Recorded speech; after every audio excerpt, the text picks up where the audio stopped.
کامیاب انسان وہ ہوتا ہے جس کی زندگی میں پچھتاوا نہیں ہوتا۔ اگر نوجوان آج اپنے پریزنٹ پر نظر رکھیں،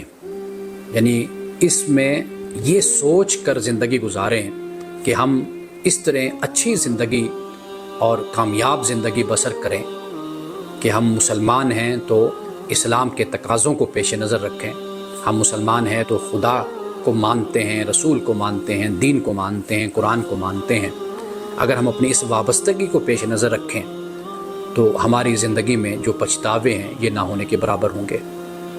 تو اگر ہم اپنے پریزنٹ کو، اپنے حال کو، اس کا جائزہ لیتے رہیں، اپنا احتساب کرتے رہیں، تو جو خرابیاں سوشل میڈیا پر پیدا ہوتی ہیں اور جو سوشل میڈیا میں انوالو ہو کر ہم اپنے اخلاق کو، اپنے کردار کو بگاڑتے ہیں، اپنی تنہائی اور اپنی خلوت کو خراب کرتے ہیں، ہم اس طرح کی برائیوں سے اور بیماریوں سے اپنے آپ کو محفوظ بھی رکھ سکتے ہیں۔ اور یہ بات یاد رکھیے کہ یہی آنے والے وقت میں انسان کے لیے پچھتاوا بن جاتے ہیں۔